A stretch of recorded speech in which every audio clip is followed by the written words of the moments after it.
Alors moi je dis chapeau l'artiste, 9e édition, et nous c'est peut-être notre septième participation. J'ai connu le fils Malpel, là, vous voyez là, le Jean-Charles, qui fait très bien les conférences, qui faisait des très bonnes traductions de Rob Hoffman hier. Je l'ai connu en première. Après il a fait un cursus à Dauphine, jusqu'à la maîtrise, jusqu'au M1 comme on dit. Et il est devenu un de nos étudiants, promotion 2012. Et maintenant il est à Londres. Et il aide son père, et sa maman d'ailleurs, pour ce salon du trading. Tarek El Mari est en promotion 2003, le SSK, donc sorti il y a 12 ans. Il était à la place de tous ces jeunes gens qui sont là, la promotion 2015, mais aussi la 2014, quelques 2013. Je vois Monsieur Assier là qui est en polo et Monsieur Proust de la promotion 2006, année de sortie, levez la main là, messieurs. Voilà. Bien, merci à vous. Monsieur Rougeau, Franck Rougeau, qui travaille depuis une quinzaine d'années, qui s'était toujours juré de le faire et qui l'a fait en 2013. Monsieur Milcan, Diamond Training Academy, c'est ça? C'est ça, très bien dit. Qui n'est pas là, c'est pas lui, mais c'est l'autre. Maxime Milcan, promotion 2008, donc c'est à Nice. Alors vous allez me dire, c'est une confrérie, il y a 1215 anciens, en 26 promotions. Nous accueillons de la 1989 à la 2014, la 2015 et la 27e. Sachez également que Benoît Grisoni, qui a déjà fait des conférences ici, promotion 98, fut mon étudiant également, est un des directeurs de Boursorama. On a eu des MD chez Goldman, notre ami David Pérez de la même promo 98, 98, qui d'ailleurs n'y est plus. Parce que bon, déjà 12 ans de Goldman, croyez-moi, vous êtes épuisés. Vous êtes très riche mais épuisé. Parce que le régime Goldman, c'est du 12 heures par jour, que dis-je, 18 heures par jour, 6 jours sur 7, 50 semaines par an. Donc vous voyez, avec un tel régime, une année de travail en vaut au moins 5. Et avec que des gens qui jouent très très bien et très très fort. Donc forcément que ça ne peut que marcher. Donc bonjour à tous. Donc Georges Castel, donc la 4e, 5e conférence dans ce salon du trading. Depuis longtemps, j'avais pensé à cette conférence sur les femmes de la finance. Alors pourquoi je ne l'avais pas faite avant? Parce que bon, l'année dernière, on avait parlé, y a-t-il une French Touch des traders voyous entre Bruno Ixil, la baleine, de JP Morgan, Jérôme Kerviel, la générale, Fabrice Tour, Femme Fabulous, chez Goldman. Y avait-il une French Touch des traders voyous? Ma réponse a été oui. Vous pourrez retrouver cette conférence que j'ai faite l'année dernière à la même époque, mais j'avais un an de moins. Oui, parce qu'aujourd'hui j'ai 52 ans, 7 mois et 4 jours, donc un an de plus. Donc la réponse était oui, il y avait bien une French Touch des traders voyous. C'est pas du tout critiquer la France ou machin, c'est dire il y a bien une French Touch, il y a bien une façon d'être du système français, de la problématique d'éducation, de la problématique, je dirais, psychologique, voire psychanalytique, qui fait que certaines personnes font des grosses boulettes, pour rester poli, et que quelque part, elles auraient dû être détectées avant, et que les recrutements ne se font en général que sur des choses techniques, et que effectivement, pour faire ce métier que moi-même j'ai fait pendant 15 ans, de 86 à 2000, j'étais un des pionniers du Matif, du Monep, donc 2 ans et demi de parquet, 50 secrets denrées, Londres, un petit peu de Côte d'Ivoire, donc là j'ai vu beaucoup de choses. Là je dirais, sans fanfanterie, c'est cette expérience qui m'a enlevé mes dernières désillusions lyriques ou romantiques, je dirais, qu'on peut avoir normalement dans la vingtaine. C'est vrai que là j'ai vu de près certaines choses laides de la finance, effectivement, des choses réellement cachées et qui ne sont toujours pas réellement combattues. C'est-à-dire que les problématiques de la finance que l'on combat aujourd'hui en finance, ce sont en général les faux problèmes. C'est-à-dire que dans la conférence que j'avais faite maintenant il y a 3 ans, Vérité contre vérité, on n'arrête pas de nous asséner qu'il n'y a pas de règles dans la finance. J'ose dire, et je persiste dans ce que je disais il y a déjà 4 ans, Jamais il y a eu autant de règles à la finance. Et on le voit maintenant avec les directives BAL 3, il y a eu BAL 1, BAL 2, BAL 3, les normes IFRS, toutes ces problématiques de gestion des risques financiers, de risk management, de money market et autres, qui font qu'il y a des règles. Les règles, les ratios Cook, les ratios McDonough, tout y est, tout l'arsenal de règles y est. Aujourd'hui, on a même des instruments de gouvernance intéressants, comme effectivement le FMI, mais également le G20. Tout le monde a critiqué le G20, mais la crise de 2008 des subprimes, qui en fait a commencé le 9 août 2007.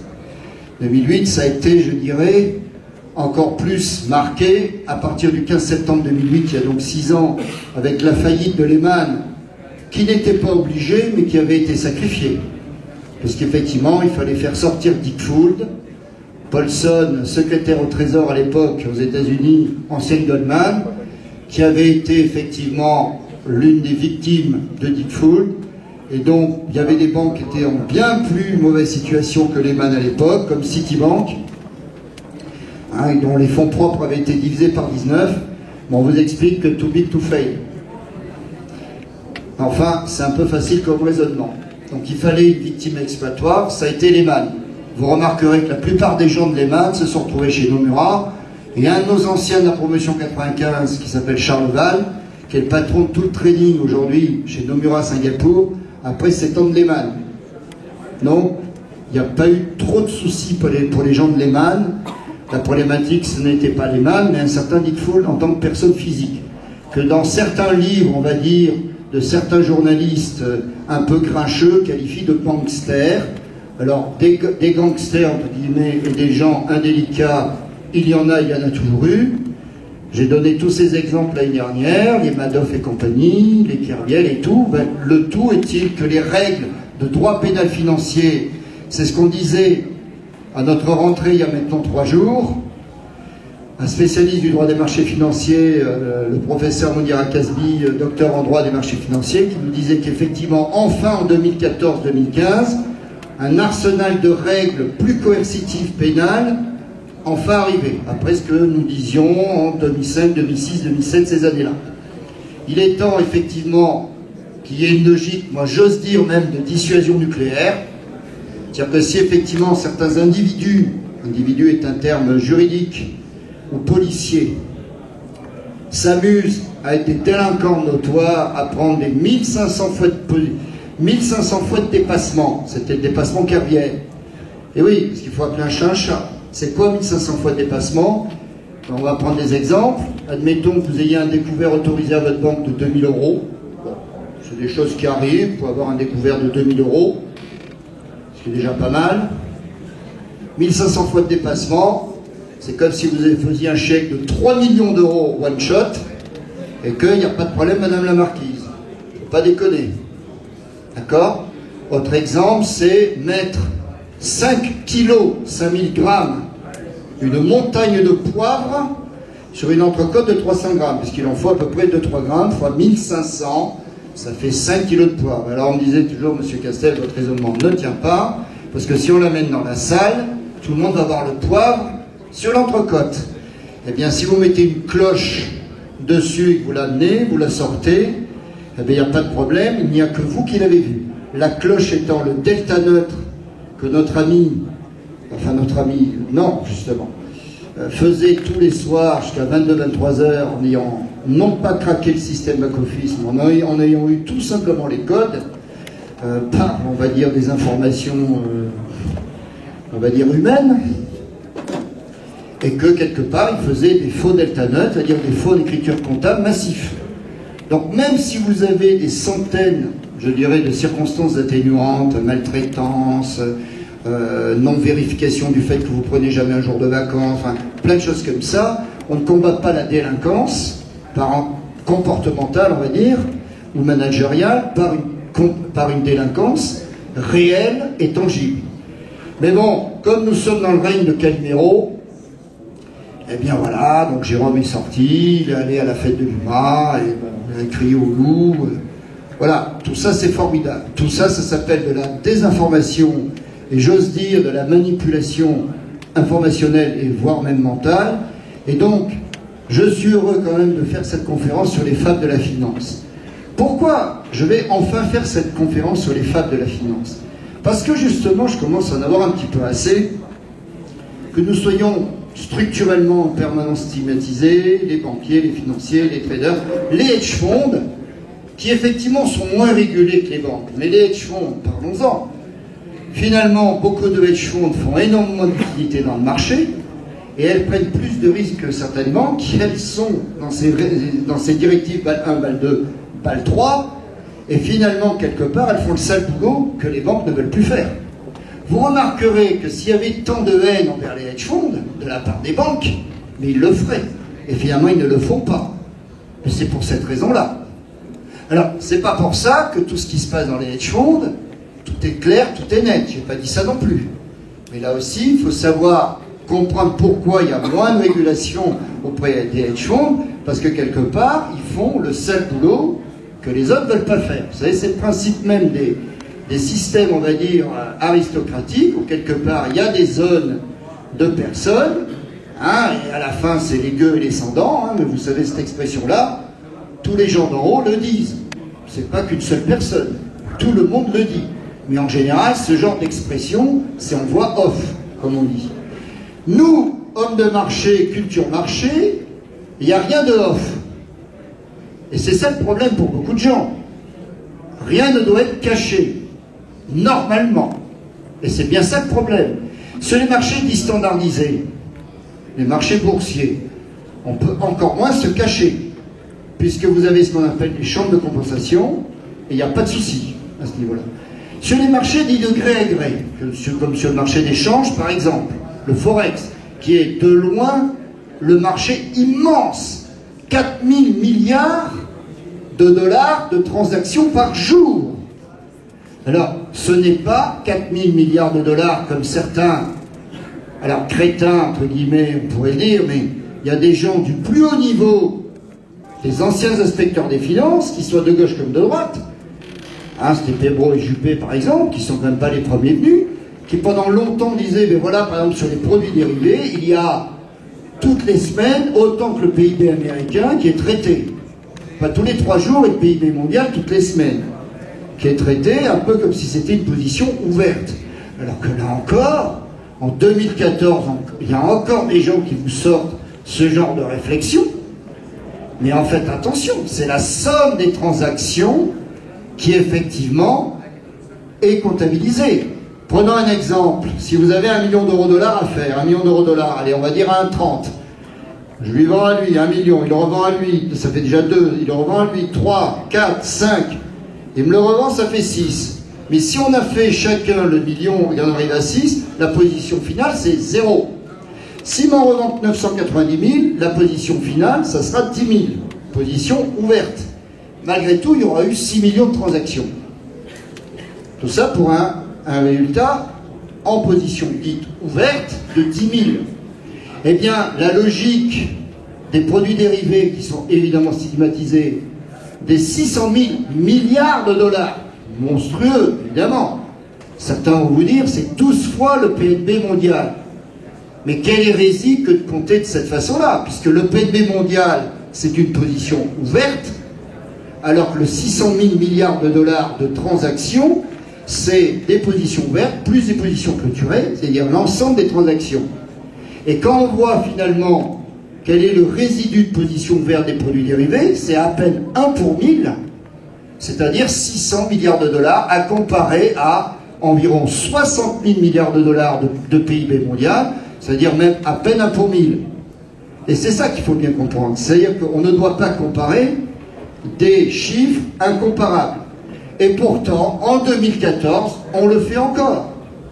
De même que les ventes à découvert. Ah, les horribles ventes à découvert. Comme d'ailleurs Rob a fait hier soir, en vendant ses 57 lots sur le Russell. Bon, on va dire en étant un bon surfeur. Alors là aussi, il y a beaucoup de gens qui vont me dire le trading, on achète, on vend et tout. Ça, ce que l'on vous apprend dans ce type de salon, c'est ce qu'on appelle le fameux trading Delta One. C'est-à-dire, t'achètes, tu vends, t'achètes. Et ça, ce sont des techniques extrêmement difficiles où effectivement, même les plus grands professionnels de ça vont vous dire qu'il y a 90%, allez, 87% des gens qui n'y arrivent pas, et que 7% des gens qui y arrivent. C'est pour ça que vous venez vous former pour faire du Delta One. Mais les traders, les gérants de hedge funds font ce qu'on appelle du cash arbitrage, plus des gestions d'options additionnelles en delta, en gamma. Vous voyez, là je deviens extrêmement technique. Et finalement, vous êtes en permanence couvert, et ce que vous gagnez sont les écarts de volatilité. Et donc, vous n'êtes pas en risque permanent, vous êtes dans une logique de gestion, d'ailleurs de pérennité. Et c'est ça, la gestion financière professionnelle, et la gestion financière, quelque part, durable. Là, ce qu'on vous apprend là, c'est quelque part un métier, on regarde des graphiques, des machins comme ça, quelque part, c'est très sportif. Voilà, c'est ça qu'il faut bien comprendre. Il y a différents types de métiers. Et côté corporate, côté entreprise, ce métier-là qui est fait, c'est un métier finalement de couvreur, de hedger. Il faut bien comprendre une chose. Quand l'euro-dollar est monté à 1,6087 en juillet 2008, et parce que le pétrole était à un peu plus de 150 $ le baril. Quand le pétrole monte, comme le pétrole est une matière première dont la monnaie de référence est le dollar, chaque fois que le pétrole monte, les contrats sont en dollars, le dollar baisse. Si le dollar baisse, l'euro monte, mécaniquement. Vous savez, la finance est un jeu de vases communicants. Rien ne se fait, tout se transforme. C'est ça la finance, d'une certaine façon. Donc le dollar avait beaucoup baissé, l'euro-dollar avait donc beaucoup monté à 1,6087. Bon. Je vous rappelle que l'Allemagne et la France avons le même euro. Parce que là aussi, tout est la faute de l'euro. Bon, toujours la faute des autres. Bon. Il faut bien comprendre que M. Gallois, qui à l'époque était patron de ADS, n'arrêtait pas de dire oui, mais voilà, comme l'euro-dollar n'arrête pas de monter, nous perdons des parts de marché, nous allons être obligés de délocaliser, c'est ce qui s'est passé pour le service financier de ADS d'Airbus à Munich. Je le sais, j'ai des anciens qui y étaient. Bon, et qui y sont toujours. De la promo 2002, de la promo 2008, de la promo 2010. Mais Jean-Pierre Elkabbach lui répondit, mais écoutez, l'Allemagne a bien le même euro, même celui qui est monté à 1,60, c'est le même pour... Il n'y a pas un euro de l'Allemagne et il n'y a pas un euro de la France. Et pourtant, comment ils font pour avoir 160 milliards d'euros de solde commercial extérieur avec cet euro si fort, si élevé? Comment font-ils? Eux, ils ne délocalisent pas. Parce qu'en plus, non seulement ils font des bons produits, excellents, ils font plein d'exports, il y a plein de PME qui font plein d'exports, ça c'est une des grandes réussites industrielles de l'Allemagne, et on nous serine dans les clichés habituels que l'Allemagne est un pays d'ingénieurs industriels, mais surtout pas de financiers. Kennedy, comme aurait dit justement la grenouille, on va y revenir à nos fables. L'Allemagne, c'est un pays à la fois d'industriels et de financiers. Et donc, de traders, non, c'est pas possible.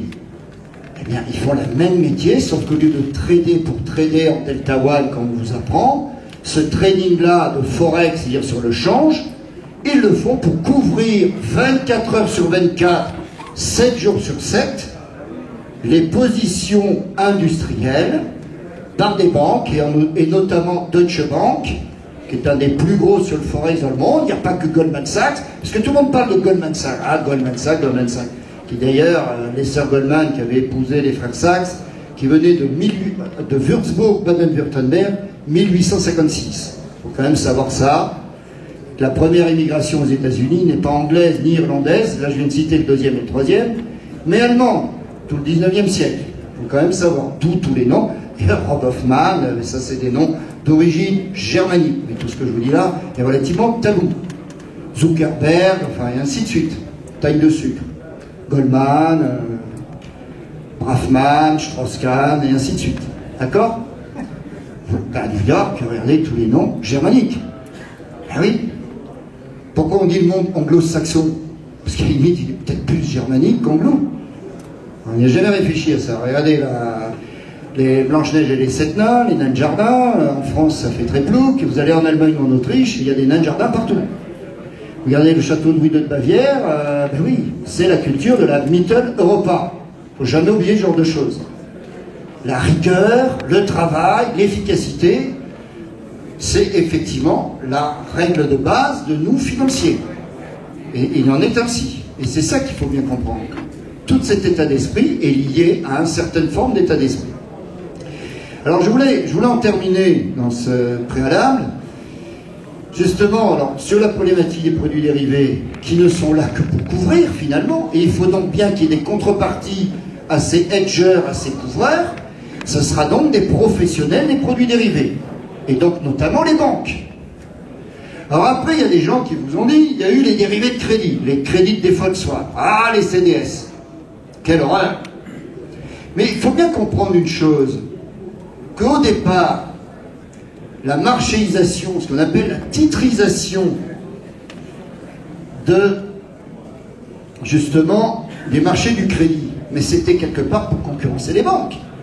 Faire en sorte qu'il y ait un marché du crédit parallèle, en plus des banques, donc c'est bien une logique non pas monopolistique, mais une logique tout simplement de concurrence pure et parfaite. C'est pas que de la théorie, ce sont des faits. Il s'avère que beaucoup de banques ont fait du dérivé de crédit. Et alors, et pourquoi pas? Puisque ça couvre effectivement leur bilan lié au crédit. Alors après, évidemment, il y a toujours des petits malins, et c'est bien ça le problème, qui effectivement vont utiliser ces produits à mauvais escient. Mais ce n'est pas le produit qui pourtant est bien noté, les fameuses agences de notation, qui fait défaut. C'est le mauvais comportement, la mauvaise utilisation qui fait défaut. Prenons cet exemple. Pendant la crise des subprimes, on a accusé effectivement les agences de notation, qui ne sont pas autre chose qu'un thermomètre effectivement de l'activité, en disant c'est une honte, certains ont été notés AAA et tout. Prenons l'exemple du vin. Vous savez, nous en France, nous sommes quand même un pays de culture du vin, et un peu moins de la bière, enfin quoi que ça dépend chez qui. Bon. Prenons un Aubryon, un Margaux, un Romanée Conti, des vins comme ça. Bon. Un Pétrus, et tous ces vins-là, il y a une agence de notation qui va arriver, ce sont des AAA, voire même des AAA+. Nous sommes bien d'accord. Vous en buvez un verre, ça va, vous en buvez une bouteille déjà. Déjà, ça commence à gondoler, pourtant c'est du AAA. Vous en buvez, mais oui, vous en buvez comme avant. Les ouvriers agricoles faisaient 10 bouteilles par jour. Parce que les mecs, ils te refait ça. 10 bouteilles par jour. Mais vous allez voir dans quel état vous allez être. Pourtant, vous buvez 10 Pétrus par jour. Alors déjà, c'est très cher. Hein. Mais admettons que comme René Bigard, il a chauve-souris. Admettons que vous en buviez 10 tous les jours. Vous allez voir dans quel état vous allez être. Donc finalement, vous êtes mort. De même, prenons l'exemple des médicaments. Ça s'appelle la posologie. La posologie, c'est quoi? C'est madame, monsieur, vous devez prendre 3 cachets par jour, et c'est comme ça. Mais c'est pas c'est comme ça parce que c'est comme ça. C'est parce qu'il y a derrière, il y a une compétence qui s'appelle la médecine, qui s'appelle la pharmacie, qui fait que tel produit, c'est 3 cachets par jour, pas un de plus. Vous prenez 300 cachets sur quelque chose, vous devez faire 3 cachets. Pourtant, ces cachets, ils sont AAA. Et AA+, on va dire. Vous en prenez 300, c'est la mort qui vous attend. Donc tout ça pour illustrer, la problématique ne sont pas les produits financiers en eux-mêmes, qui sont en général des produits de qualité. Et entre parenthèses, quand ils sont de mauvaise qualité, prenons l'exemple de feu le marché du beurre de cacao côté à l'ancienne bourse de commerce. Mais le beurre de cacao, contrairement au marché à terre de cacao, où effectivement vous traitiez directement les fèves, le problème c'est que le ratio au beurre de cacao par rapport au prix des fèves, c'est environ 2,8 fois. Donc les prix étaient trop chers. Donc il est mort de sa belle mort, parce que quelque part, il n'était pas calibré par rapport au marché. Et donc ce marché-là est mort. De même que les options de change qui avaient été cotées sur le Matif, en 96-97. Des options standardisées, alors qu'il y avait un très beau succès du Matif, devenu le Rex depuis, mais on dit encore le Matif. D'ailleurs, entre parenthèses, c'est la création du Matif par Jean-Charles Naouri, parce que c'est quand même lui qui avait fait le décret avec M. Bérégovoy à feu le 14 juillet 85. Il faut savoir qu'il y a des journaux officiels, même le jour de la fête nationale. Création du Matif, 20 février 86, j'y étais. Même les meilleurs professeurs, je ne citerai pas les noms, parce que ce sont des gens fantastiques, disaient le jour où il y aura 5000 lots jour, fin 88, ça sera formidable. Déjà un an après, on avait 100 000 lots jour. 2 ans après, on avait 300 000 lots par jour. Et c'est le MATIF, le marché à terme international de France, qui s'appelait d'instruments financiers, qui a sauvé la place de Paris. Bon, qui est encore vivante, quelque part heureusement. Il n'y a pas que Francfort, il n'y a pas que Londres. Mais bon, on verra la suite.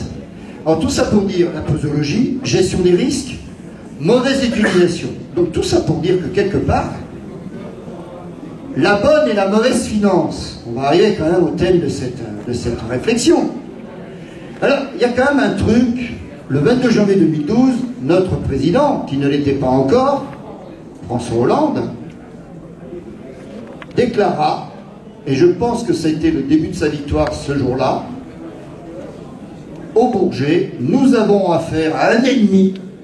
Le mot a été dit, hein. Oui, oui, je cite. La finance. Oh, alors, vous remarquerez de l'extrême droite à l'extrême gauche, à part quelques-uns très minoritaires, tout le monde disait ça. Ça s'appelle ruer finalement dans le sens des, je dirais, des moutons de panurge, de Rabelais. Hop, vous allez tous dans l'eau, terminé. Vous faites laminer, ce qu'on appelle un essuie-glace dans le marché, terminé. Bon.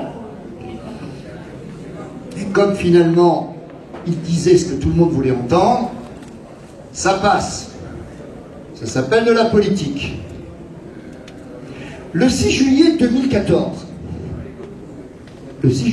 donc beaucoup plus récemment, Michel Sapin, qui est au ministère du Budget, déclara « Ah mais non, mais pas du tout, en fait, notre ami, à nous, c'est la bonne finance. » Oh. Alors qu'est-ce que la bonne finance? Mais qui croire? Serions-nous dans le monde des fables?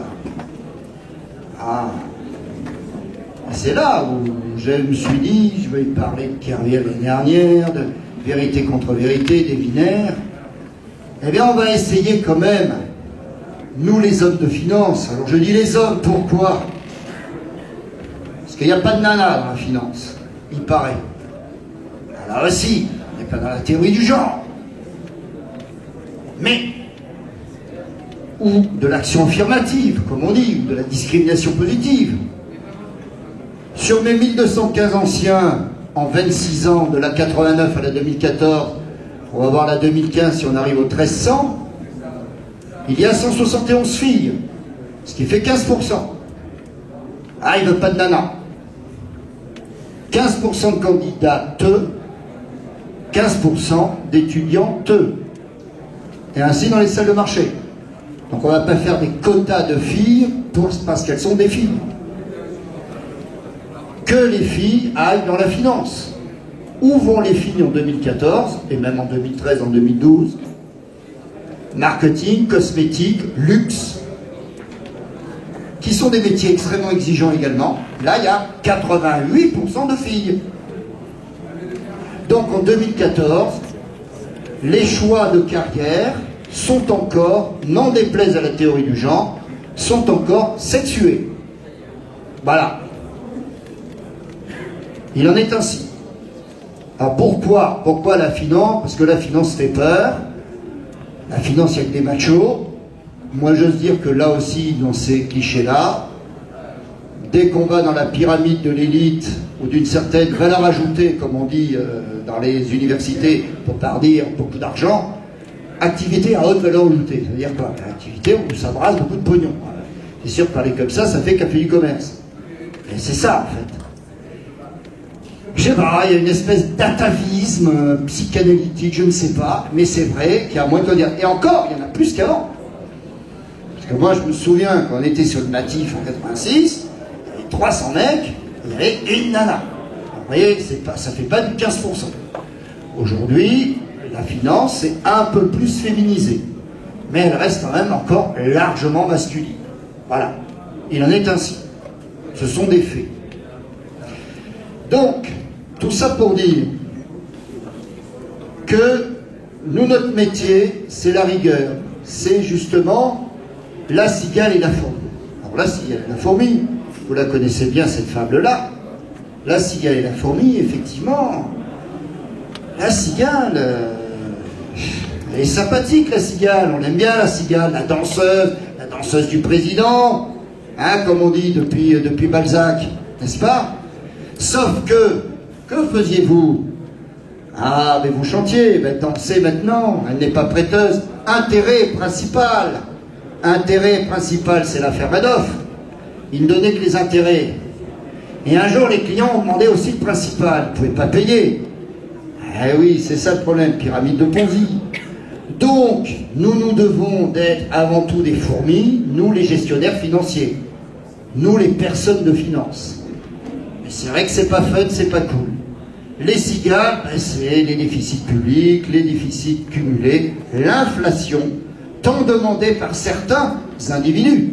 Bon, certains vous disent jamais les inégalités n'ont été aussi importantes, blablabla. Bon, il faut quand même savoir qu'au début du siècle, à peine 5% des familles avaient 60% du patrimoine. Aujourd'hui, c'est 27%. Je parle du début du siècle, du XXe siècle. Bon, là je réfère à M. Piketty, des gens comme ça qui veulent réhabiliter l'impôt mondial, le Marx finalement du XXIe siècle. Bon.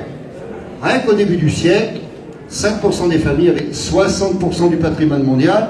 Aujourd'hui, c'est 27%. Ce qui est beaucoup, effectivement.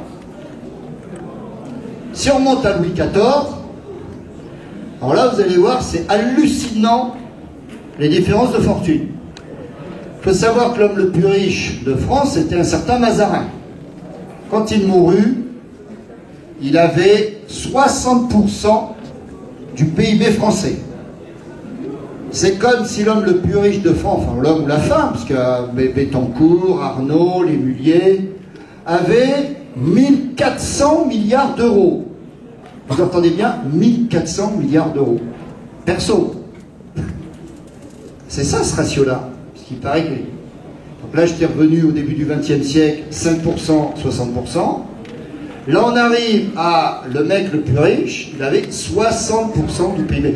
Et c'est pas moi qui le dis, c'est feu le professeur Marseille, qui était à la Sorbonne, qui est décédé à l'âge de 66 ans, ce qui est jeune, il y a quelques années, et qui était communiste dans sa jeunesse.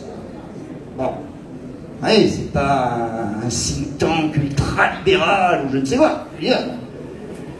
L'homme le plus riche de France aujourd'hui, c'est qu'il y a Arnaud, Mullier, c'est quoi? 25 milliards. 25 milliards à comparer à 1400 milliards. En 25 milliards, il y a de quoi venir demain. Même déjà un. Vous savez, M. Bagné, il avait touché 992 millions d'euros en 25 ans. Écoutez, il n'y a pas de problème, ça s'appelle du droit privé. Si on veut donner du pognon à un ami, on a le droit de donner du pognon. Alors après, il y a des jalousies, on fait enfermer un truc de fou. D'ailleurs, Coluche disait lui-même, j'ai été pauvre, j'ai été riche, j'ai connu les problèmes de pauvre, j'ai connu les problèmes de riches. Je préfère avoir des problèmes de riches, quoique. Ça, c'est la fable, le savetier et le financier. Le savetier et le financier, est-ce que vous la connaissez, celle-là? Le savetier et le financier, c'est un peu l'ancienne émission Vie ma vie. C'est l'histoire du financier, du banquier, tout ça, qui plaint le pauvre savetier, mais comment vous faites pour avoir si peu d'argent et tout? Le mec, il est heureux, il chante comme un pinson, il n'a pas une thune, il n'a pas une blinde, hein, quoi. Il est heureux. L'autre, il est là, il calcule et tout. Il lui donne 100 écus. Le savetier pense que c'est tout l'or de la terre. Et là, les mauvaises nuits commencent à arriver. Il a peur qu'on lui vole, il a peur qu'on lui dérobe. Et finalement, au bout d'un certain nombre de mois et d'années, il lui dit, je te le rends. Parce que quelque part, j'étais plus heureux. Alors attention, hein, je ne suis pas là pour dire qu'il ne faut pas avoir une thune, c'est pas le propos. Mais, il y a des problèmes de riches et des problèmes de pauvres, effectivement. Et ça, cette savetier financier, vous pouvez la lire, celle-là, elle est pas mal. Il y en a une aussi que j'appelle la fable du trader, c'est le héron. Est-ce que vous connaissez la fable du héron? Le héron arriva au bout d'une rivière, arrogant, et il voit des carpes ce qu'il veut. Il veut des carpes. Et pire que tout, elles sont là. Et comme il n'a pas faim là, il ne les prend pas. Vous voyez, à la limite, elle est pire encore celle-là, parce que je pensais que les carpes n'étaient jamais arrivées. Elles étaient là, les carpes. Mais il ne les prend pas. Le soir arrive, il y a des tanches.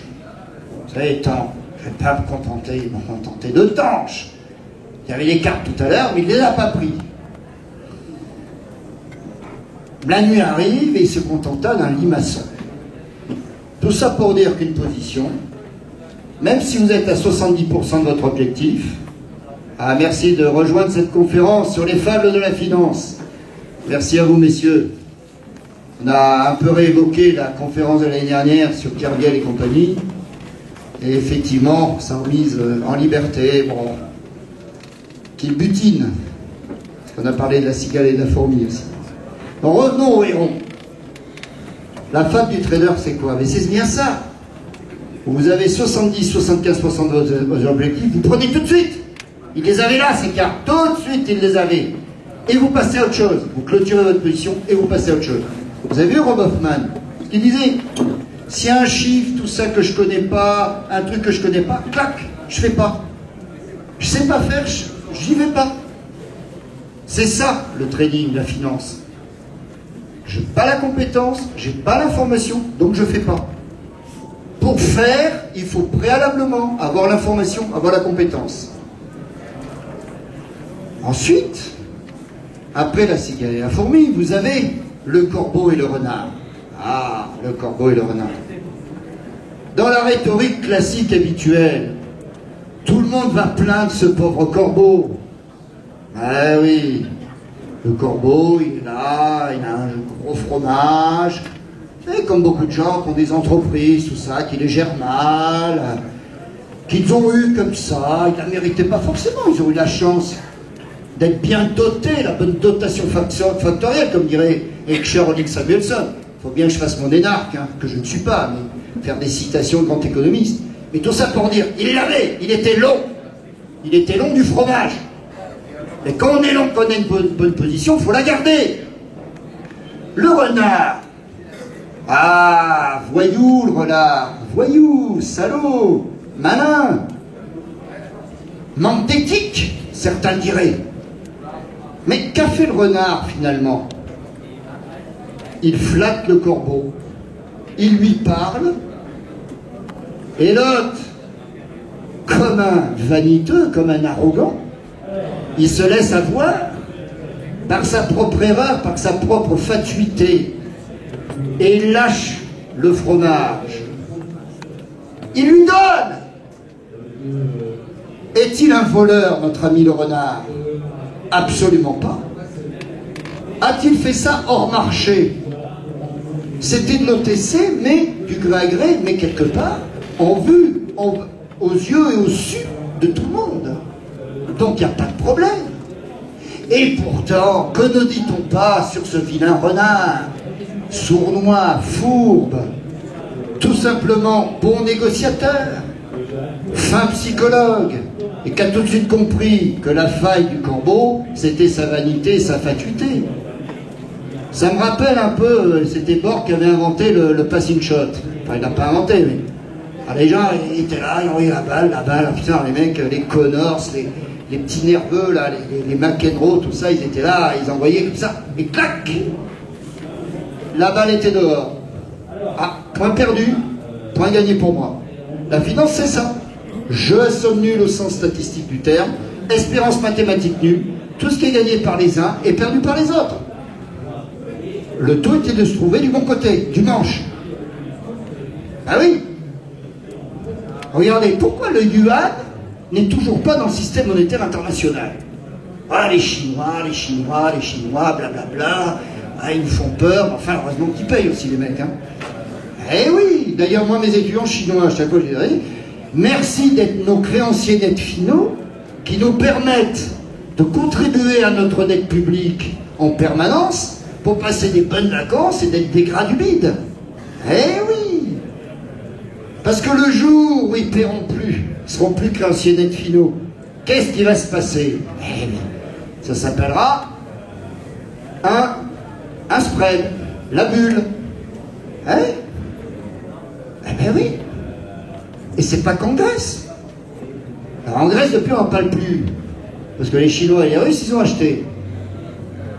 Et c'est comme l'Islande. On dit les gens du Nord, raisonnables, tout l'inverse de ces latins, comme nous, encore plus bas. Pourtant, l'Islande, ils se sont quand même fait torcher avec des effets de levier de 10 fois. 10 fois. Enrico Macias en a perdu 20 millions de dollars, d'ailleurs, dans une banque islandaise. Bon, c'est son problème. Mais 10 fois l'effet de levier.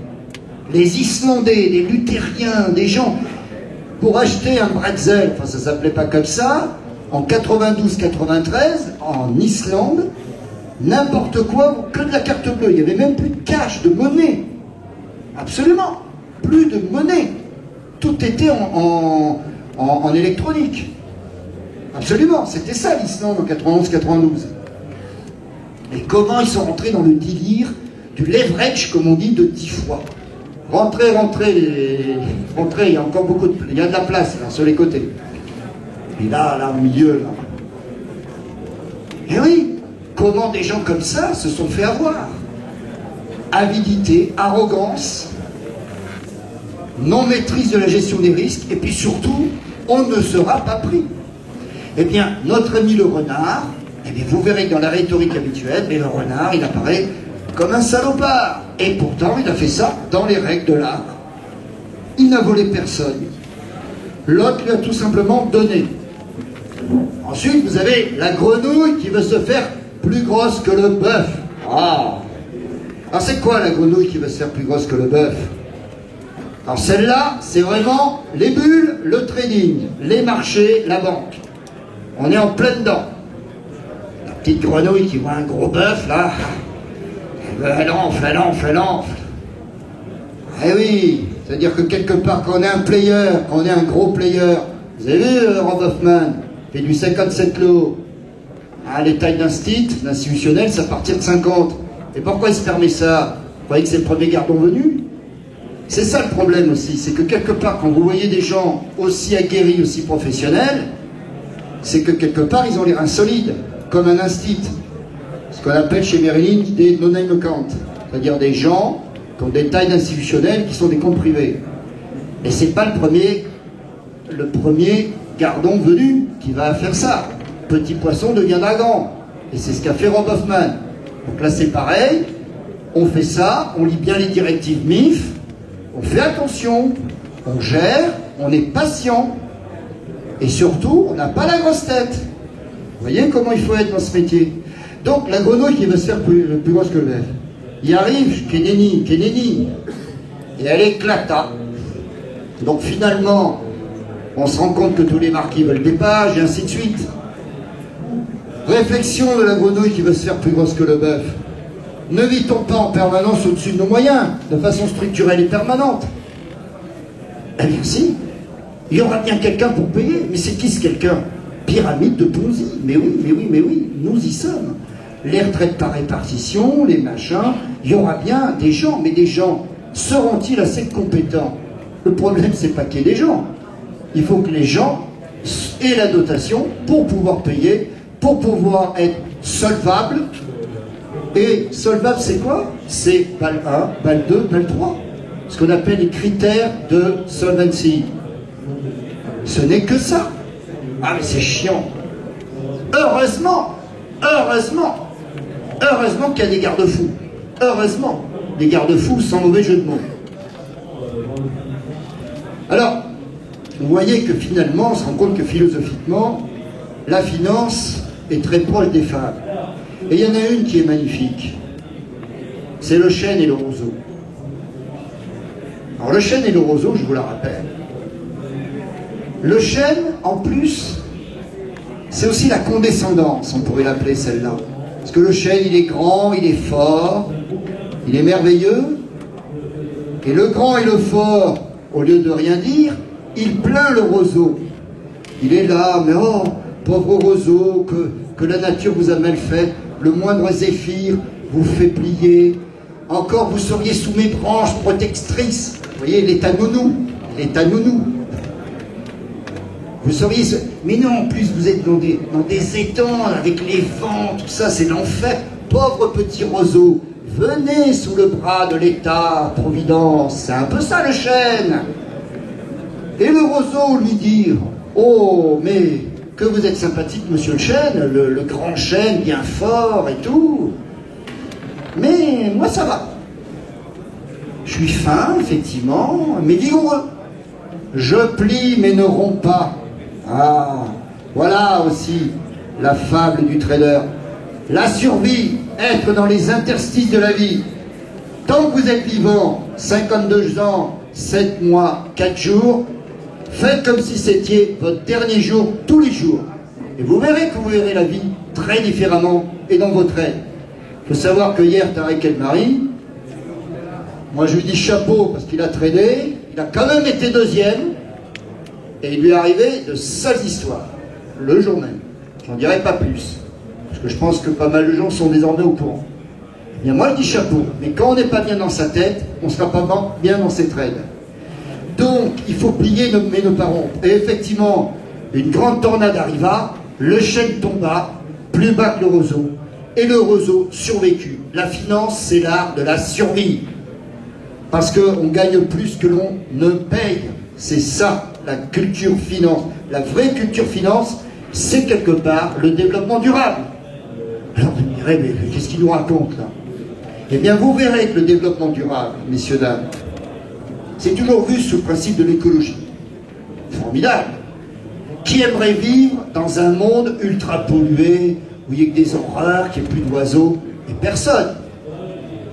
Si ça se trouve, la grande défense de l'écologie va venir de nos amis chinois. Il faut quand même savoir qu'en Chine, vous avez des villes, vous ne pouvez même pas voir l'autre côté des bâtiments parce qu'il y a tellement de poussière que vous ne voyez pas, un peu comme si c'était un brouillard, sauf que ce n'est pas un brouillard, c'est de la pollution, et qu'il y a des enfants de 8 ans, vous entendez bien, 8 ans, qui meurent de cancer du poumon. Alors ils ne fument pas, enfin quoi, les Chinois fument beaucoup. Mais c'est parce qu'il y a une pollution épouvantable. Il y a énormément. Est-ce que vous saviez qu'en Chine, il existe encore des traders charbon, hein, je dis bien charbon, hein, je ne parle pas de pétrole et tout, hein, et l'un des très grands débouchés du charbon, c'est la Chine, il faut le savoir. Alors toutes les matières premières, il y a encore énormément de charbon. Le charbon, c'est méchamment polluant. Voilà, il faut savoir qu'en 2014, une ville comme Shanghai, qui est peut-être le futur New York, même plus grand et tout, c'est une ville où l'eau n'est pas encore courante. On peut boire l'eau du robinet. Ah oui. Donc ça veut dire qu'il y a énormément de travail encore dans ce pays. Donc il y a des zones de croissance extraordinaires. J'en reviens justement à notre ami le yuan. Pourquoi finalement le yuan n'est pas convertible? Toujours pas. Tout le monde pense que c'est la faute des Chinois. Mais il faut réfléchir 2 secondes. Alors quand c'est Pathé Cardus qui dit ce que je vais dire, ça sera bien. Si c'est moi qui le dis, qu'un vilain trader, former des jeunes pour faire n'importe quoi. Parce que c'est ça aussi les clichés. Il y a des rankings comme ça, il y a des préconçus. Mais tout simplement, à combien sont les taux longs en ce moment? Ils sont très très bas. C'est ce qu'on appelle une quasi-déflation. Le 10 ans est à 1%, même en dessous en Allemagne. Enfin, vraiment, c'est le spectre à la japonaise du début des années 90. Ah, mais c'est ça. Le monde, ça ne bouge pas. Il y a l'encéphalogramme plat, plus d'activité, les taux longs ultra bas. Mais pourquoi? Et parce que justement, le yuan est ultra bas.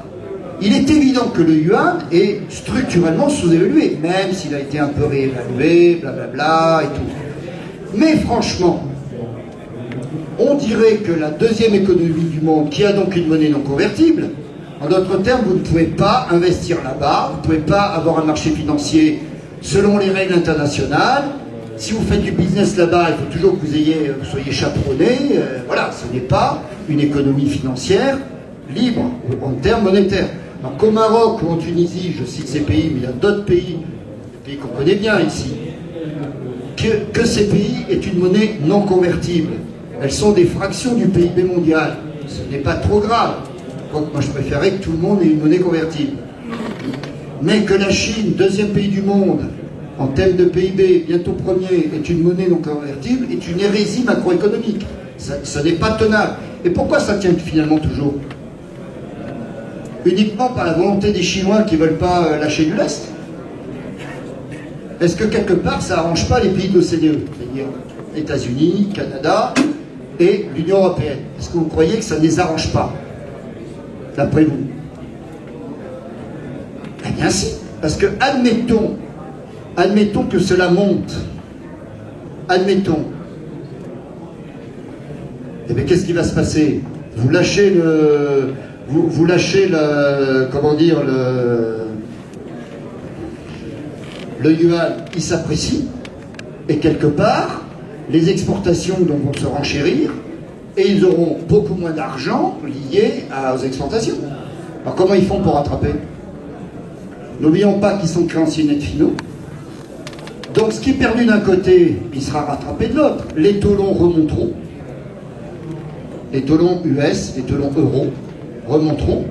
Et qui est en face, qui sont les payeurs, c'est nous. 2, 3, 4, 5, 6, 10%, 15%. C'est ça qui se passerait. Le yuan montant, tous les taux longs, toute la courbe des taux longs remonterait. Mécaniquement, d'un point de vue macroéconomique. Et c'est pour ça que c'est toujours pas fait. Donc finalement, comment s'en sortir? Que le yuan rentre dans le système avec moins de dettes et de déficit public dans les économies de la CDE. On aurait moins de dettes, parce qu'on aurait dit oui, mais ça c'est la pensée unique, blablabla. Mais moins de dettes, moins de déficit public, ça permet d'être moins dépendant des créanciers nets finaux, c'est-à-dire ceux qui effectivement ont des fonds souverains, comme la Chine, comme la Norvège d'ailleurs, entre parenthèses. La Norvège qui n'est pas dans l'euro, qui n'est pas dans l'Union européenne, grâce à son pétrole, et c'est pour ça que l'Écosse voulait devenir indépendante, puisqu'ils ont 5% de ce pétrole de mer du Nord. Ils seraient d'ailleurs rentrés dans l'euro. Enfin bon, je pense que le sterling un jour rentrera dans l'euro. Ça fait plus de 10 ans que je le dis à mes étudiants, je sais que ça semble incroyable, mais c'est ce qui s'est passé pourtant avec Madame Thatcher, le sterling est rentré dans le SME, et ainsi de suite. D'accord? Donc il y a beaucoup de choses que l'on croit et qui ne sont pas. Le trading, le yuan, quelque part, il y a un statu quo, parce que quelque part, ça arrange tout le monde, que le yuan reste là où il en est. Mais il faut oser dire ce genre de choses. Ça, je peux vous le garantir. C'est finalement une logique, finalement, on se tient, tout le monde ne peut pas la barbichette dans cette histoire du yuan, et on s'en sortira que si, effectivement, les dettes et les déficits baissent dans les pays de l'OCDE, ce qui permettra de rentrer, sans trop de dommages, le yuan dans le système. Mais ça se fera forcément un jour. Il ne peut pas en être autrement. D'accord? Alors, revenons-en donc à nos fables. Alors maintenant, la bonne et la mauvaise finance. Finalement, moi j'ose dire que ça arrange plein de gens, d'une certaine façon, à trouver une victime expiatoire de cela. Parce que, quelque part, admettons qu'il n'y ait plus de finances. Parce que c'est vrai, il y a des gens qui, quelque part, disent « Oui, mais après tout, on est allé trop loin. Depuis le 15 août 71, il y a l'inconvertibilité de or, qui a été fait d'ailleurs par Nixon, enfin sous Nixon, et qui fait qu'il y a des changes flottants. Que les soldes de balance des paiements, toutes les secondes, se régulent. Il n'y a plus de dévaluation compétitive. Bon, on est rentré, comme on dirait en statisticien, d'un monde discret à un monde de, comment dire, un monde continu. Alors effectivement, on peut revenir en arrière. On peut faire comme les systèmes d'échange locaux en Ariège, où je te rends un service, tu peins ta chef, je te fais faire les devoirs des gosses, tout ça. Mais nous sommes plus de 7 milliards sur Terre, il y a beaucoup de besoins de services, une économie internationale, on n'est pas dans les phalanstères à la Fourier. Et c'est ça qu'il faut bien comprendre. C'est que quelque part, le système tel qu'il est, il a beaucoup de défauts, effectivement. Polissons-le, améliorons-le, mais de grâce ne l'accoblons pas trop, parce que finalement il est quand même régulé, mine de rien. Et quelque part il permet des échanges. Prenons cet exemple du change. Monsieur a besoin de se couvrir. L'euro vaut 1,30. Admettons, il n'y a plus de banque, il n'y a plus d'hedge fonds, il n'y a plus personne. Admettons. D'accord? Admettons. Bon. il est obligé d'en acheter encore d'euro-dollar. Il n'y a plus que moi qui peut fournir de l'euro-dollar. Est-ce que je vais lui vendre un 30,01? Mais pourquoi je lui vendrais un 30,01 alors que vous n'êtes pas là, il n'y a plus personne, il n'y a plus aucun player, comme on dit dans le milieu, mais je vais lui vendre à 2. J'aime pas les virgules. Comme dirait Jean-Yann, j'aime pas les départementales. Voilà. Je lui vends à 2. Pourquoi j'irais me faire chier à lui vendre un 31? Je lui vends à 2, je suis tout seul. Je suis en position de monopole. Donc ça veut dire qu'il n'y a pas de liquidité, il n'y a pas de marché, il y a donc du macrotage de marché, donc je lui vends à 2. Et puis en fait, pourquoi je ne vendrais pas à 3 d'ailleurs? Parce que lui, il en a à tout prix besoin. Voilà, c'est toujours pareil. Donc on tient les gens. Quand il y a justement, vous êtes dans des positions de monopole, quand vous êtes dans des positions de rente de situation bloquée, où il n'y a pas de choix que de passer par un intermédiaire. On voit bien dans les professions protégées, les trucs comme ça, toutes les rentes de situation qu'il y a, les monopoles, quels qu'ils soient, publics ou privés d'ailleurs. C'est ça qui est dérangeant. Admettons, il y a plein d'intervenants. Donc moi je lui vends un 30,01. Là je lui dis phoque. C'est ce qu'il dit à Londres tous les dimanches. Elle n'a pas traité avec moi, elle a traité peut-être avec lui. Il traitera avec qui il veut, et au meilleur prix. Et c'est quoi le problème? Mais le problème, c'est que si effectivement il y a énormément d'intervenants, énormément d'acteurs, donc il va falloir qu'il y ait du contrôle de gestion, contrôle des risques, du back-office, mais ça ne crée pas du travail tout ça. Ça ne crée pas des emplois, bien sûr que si. Revenir dans une économie non financière, dans une économie de troc, c'est quelque part revenir à une époque où le monde avait peut-être 100 millions d'habitants. Nous sommes 7 milliards. On ne peut pas, on ne peut plus. Les produits dérivés, peut-on revenir en arrière, mais les produits dérivés, vous voulez faire de la gestion de taux. Comment vous allez passer de fixe en variable si vous ne faites pas un swap? Ah, mais un swap n'est pas un produit dérivé. Mais bien sûr que si. Un swap de taux est un produit dérivé d'engagement ferme. Mais c'est vrai que je n'ai jamais présenté comme ça. Et les swaps, on en fait des millions et des millions. Quand vous regardez dans les livres, le premier swap de taux qui a été fait, c'était en 1970. C'était entre JP Morgan et IBM. Il y en avait 50 pages. Une opération basique de basique aujourd'hui. Ça s'appelle le progrès technique. Campagnol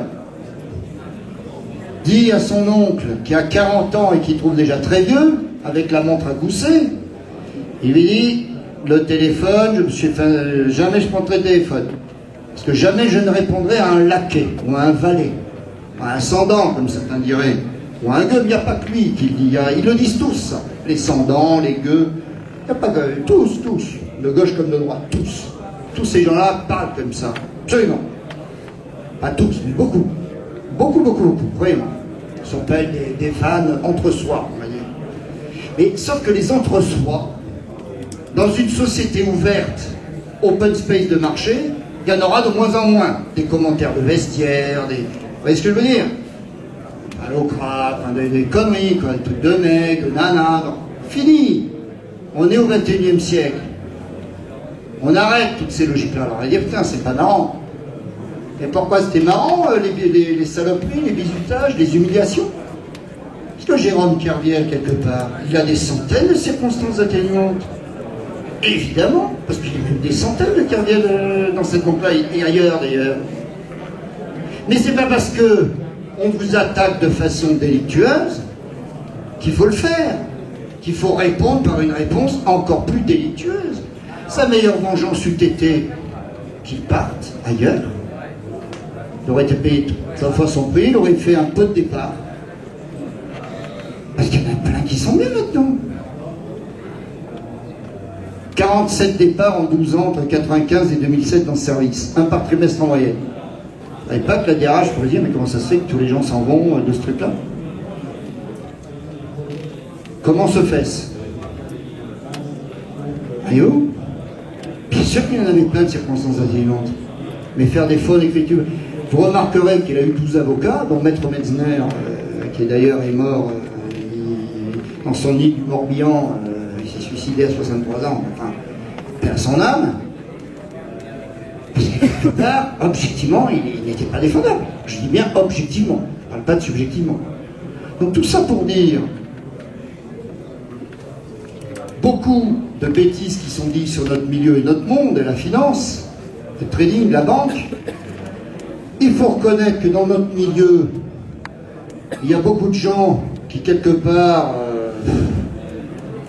se disent, bah, après tout, comme on est très malin, on ne sera pas pris. Oui, il y a des apprentis délinquants dans notre milieu, bien sûr.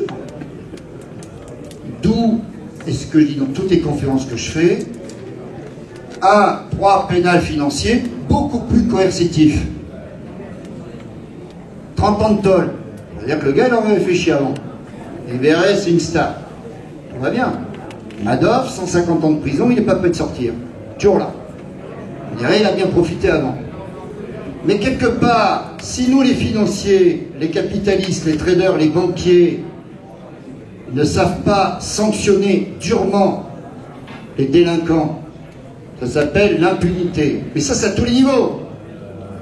Les racailles, il y en a partout. En col blanc et dans les cités. Il y en a partout.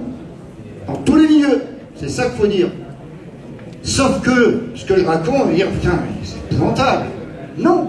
Ce qui est épouvantable, c'est effectivement de jeter l'opprobre sur un métier, sur une activité, par les comportements délictueux de quelques individus, qui, hélas, par ces effets boule de neige, marketing viral et autres, font que, on va dire, mais c'est comme ça que ça se passe. Et pendant ce temps-là, 99,9% des gens font bien leur travail, sont tranquilles, et subissent l'opprobre généralisé de tout ce monde-là. Regardez, hommes politiques, financiers. Prenons un exemple, profession de chirurgien. Extrêmement beau métier. Il y en a peut-être parmi vous, là, je ne sais pas. Personne, vous faites un radio-trottoir en cassant les métiers bien vus, pompiers, infirmières, chirurgiens, médecins, les métiers mal vus, financiers, banquiers, politiques, enfin voilà quoi. En moyenne. Vous avez des chirurgiens délicats, des grands professeurs, des machins, des PH quand on vient au Chalon. On a un Michu, il y a 9 mois d'attente pour cette opération. Bon, pour mes honoraires, c'est temps et temps. Vous voulez la semaine prochaine? Ouais, c'est 20 000 comme ça, en black. Pardon, j'ai rien dit. Et ça se passe bien. Mais jamais personne n'irait dire non, vous n'y prenez pas ça. L'éthique, puisqu'on parle de ça, elle est de partout, ou de jamais. Dans l'affaire Enron Arthur Andersen, cette fameuse affaire Enron Arthur Andersen, souvenons-nous. Que s'est-il passé? Enron était un courtier en énergie. Ah, on vous l'avait bien dit, ma bonne dame. Ah, encore un courtier, encore ces salopards des marchés. Marché si décrié, mais s'il n'existait pas les marchés obligataires, comment ferait-on pour couvrir notre déficit public par des émissions obligataires? Entre parenthèses. En 93, quand il y avait eu l'emprunt Balladur, 110 milliards de francs, c'était un des emprunts obligataires qu'il y avait comme tous les ans, comme il y en a toujours. Heureusement que les marchés sont là pour couvrir les trous de nos déficits. Parce qu'en fait, ce sont toujours les mêmes gens qui critiquent les marchés, qui quelque part s'en servent le plus pour couvrir les trous. Fermons la parenthèse. Donc Enron pour qui est machin. Mais Enron, ils étaient tellement malins, tellement forts, que 4 ans affilés, 4 ans, pas qu'un an, ben ils avaient déjoué les fins lignées d'Arthur Andersen. Oh. Pour les gens de ma génération et plus, à la cinquantaine, on va dire à la quarantaine, 40, 50, 60, 70, les plus jeunes pour eux c'est de l'histoire, ou c'est ce qu'on apprend souvent dans les écoles. Arthur Andersen, c'était le big model, l'exemple de, comment dire, de l'audit, c'était le benchmark, c'était vraiment les... Vous voyez, là, tel que je suis habillé, là, j'ai une cravate noire, mais avec des petits pois blancs, là, c'est ultra rock'n'roll, hein, pour eux, là. Là, je suis vraiment un délinquant, là, en étant habillé comme ça. C'était vraiment codifié, c'était extraordinaire, Arthur Andersen. Tout le monde voulait rentrer chez Arthur Andersen. Il y avait les Hortons, Ernst & Young, Price, tout ça, mais Le nirvana, c'était Arthur. Qui se souvient d'Arthur Andersen? Plus grand monde, oui, je vous dis, les vieux, entre guillemets, nous. Excusez-moi, hein, mais après tout, c'est bien d'être vieux aussi. Parce que quand on est vieux, c'est qu'on a été jeune. Bon, il faut en avoir profité de sa jeunesse. Il y en a, ils sont écrasés à l'âge de 4 mois. Mais enfin bon, passons ce genre de considération malsaine. Bon. Eh bien, qu'est-ce qui s'est passé? Pendant 4 ans, Arthur a été déjoué par Enron. Ce qui veut dire que Arthur, étant commissaire aux comptes, validait les comptes de cette société. Sauf qu'ils étaient faux. Donc, qu'un mec qui est censé être l'as des as de l'audit, du commissariat aux comptes, valide des comptes faux, et ceci pendant 4 ans, ça craint à mort. Le business model de ce genre de boîte, c'est d'être ultra straight, ultra performant, et surtout de valider des bons comptes. Plutôt que d'avouer au marché qu'il s'était fait avoir, plutôt que d'avouer ça, ce qu'ils auraient pu faire, c'est ce qui s'était passé d'ailleurs pour la classe A, pour Mercedes. Mercedes était mis dans la petite bagnole, la classe A, qui existe depuis plus de 20 ans, 25 ans. Ça, c'est un exemple de marketing. Mais non, fait chier, Fiat, Renault, tout ça. Mercedes, c'est des grosses bagnoles, c'est pas des petites bagnoles. Donc, ils ont fait faire des tests de voitures, ils ont raté les tests. Plutôt que de se cacher derrière un tapis, en dehors du marché, Mercedes avait avoué, il n'y a pas une voiture qui pourrait réussir ces tests. Nous faisons des voitures. Nous ne sommes pas surhumains, il y a la physique. Et donc la classe A existe, elle n'est pas morte. Là, par contre, il y a eu 5 tonnes et demie de documents comptables détruits. D'accord? Par le top 5 management, dont une femme d'ailleurs. Alors, si je fais cette précision, c'est qu'on vous apprend qu'il y a un management masculin, il y a un management féminin, un management plus violent, plus dur, pas coopératif, alors qu'il y a un management coopératif chez les femmes, il paraît. Bon. Moi, plus on va en haut de la pyramide, plus je vois qu'un type de management, c'est clac-clac, enfin, un management qui marche. Qu'on soit homme ou femme. Voilà. Ça, c'est pas politiquement correct, ce que je dis. Et t'es bien d'accord de détruire ces 5 tonnes et demie de documents. Et d'ailleurs, qu'est-ce qui s'est passé? Ça a été découvert. Alors, par des techniques d'ailleurs d'intelligence économique, de faits stratégiques. Alors certains vont dire ouais, des espions, des machins, des... Mais oui, mais c'est ça aussi qu'exige la démocratie et le monde d'aujourd'hui. C'est-à-dire des gens qui repèrent les comportements délictueux. À délinquants intelligents, il faut des lignées intelligents. Eh oui, on est en 2014, on n'est plus à l'époque de Louis XVI. Non mais c'est ça qu'il faut bien comprendre. Donc, quand on a affaire à une voyoucratie brillante, il faut qu'en face, il y ait des réponses brillantes. Mais c'est ça qu'il faut bien comprendre. Il y en a même un, après le procès, qui s'est suicidé. Et Arthur Andersen a disparu. Ça a été racheté. Donc vous voyez bien finalement que l'économie et la finance, c'est très moral. Parce qu'on n'arrête pas de nous dire que tout ça est immoral, il n'y a pas de métier, il n'y a pas de machin. Mais pour en terminer sur l'histoire de moralité, de fable, La Fontaine, on en a vu quelques-unes. Bon, j'en ai loupé certaines, évidemment. Mais, j'ai bien dit, le héron, celle-là, c'est j'estime, la plus belle femme du trader, et le chêne et le roseau. Je crois que c'est même la plus fantastique. Finalement, est-ce que nos activités sont immorales? Elles permettent de faire de la liquidité et de prendre des risques que certaines banques ne veulent plus prendre? Ben oui. Et qui permet aux end users, c'est-à-dire aux clients finaux, de pouvoir se couvrir de risques? Non. Maintenant, il y a des contrôles, les balles 1, balles 2, balles 3. Ben voilà. Un arsenal législatif qui est effectivement en train de se mettre en place, enfin, avec effectivement des peines pour les délinquants. Alors après, évidemment, mais est-ce qu'ils l'ont fait, est-ce qu'ils l'ont pas fait? Voilà, la problématique. Il ne faut pas accuser ou condamner des innocents. C'est toute la problématique de la justice. Mais là, c'est un bien autre débat. D'accord? Et finalement, d'ailleurs, tous nos intervenants ici vous le disent bien, c'est beaucoup plus facile de perdre de l'argent que d'en gagner. Donc, dans une rhétorique petit bourgeois, entre guillemets, ou je dirais paysanne, je ne dis pas ça de façon méprisante, terre à terre, finalement c'est moral tout ça. puisque 8 fois sur 10 on perd et que 2 fois sur 10 on gagne. Ben, finalement c'est moral, tout compte fait. Ce qui veut dire que, et pourquoi? Parce que tout simplement, il n'y a que le travail qui paye. Et d'ailleurs, je vais peut-être conclure par, effectivement, la fable des...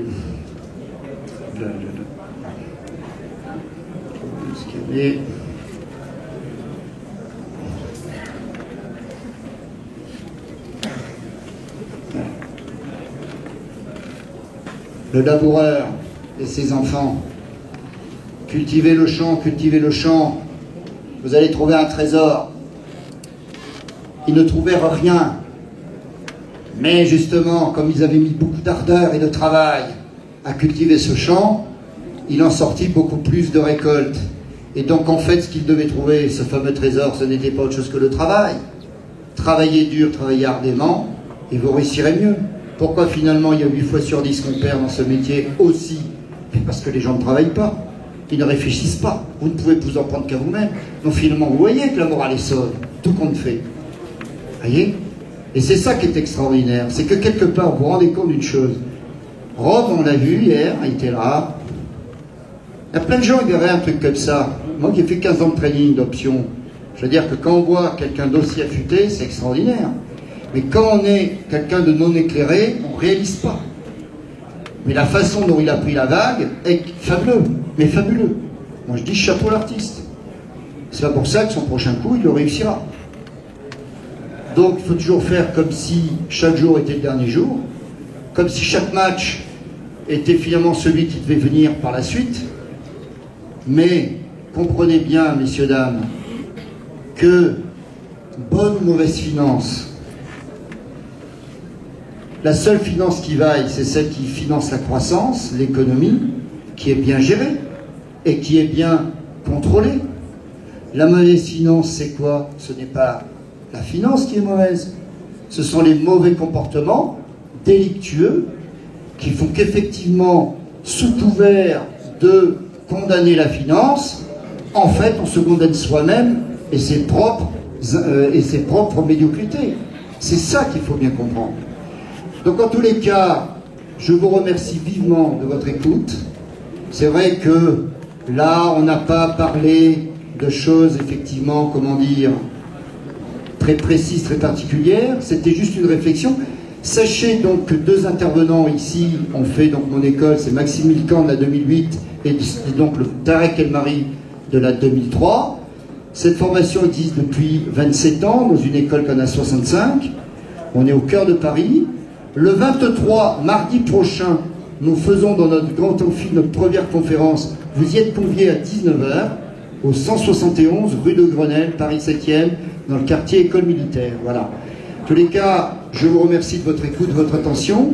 Y a-t-il peut-être quelques questions? Peut-être pas. Alors, nous sommes sur le stand des SELSCA avec donc les étudiants de la 2015 et d'autres anciens. Merci à vous. On est pris un peu, par le temps. J'entends bien. En tous les cas, sur le stand des SELSCA, et je voulais remercier Georges Castel, toujours très intéressant. Il remercier le commissaire. Il prend beaucoup d'étudiants, il envoie passer des futurs traders, il en forme des traders, et donc il sait très bien de quoi il parle. C'est toujours très intéressant, passionnant. Je le remercie d'être régulièrement nous accompagner à nos conférences, parce que je sais que beaucoup de gens l'écoutent avec intérêt, et vous pouvez le retrouver sur son stand. Voilà, merci Georges. Sachez que Sylvie, qui a 2 ans, est un ancien de l'école également, après avoir fait Dauphine. Voilà, merci. Merci à vous tous.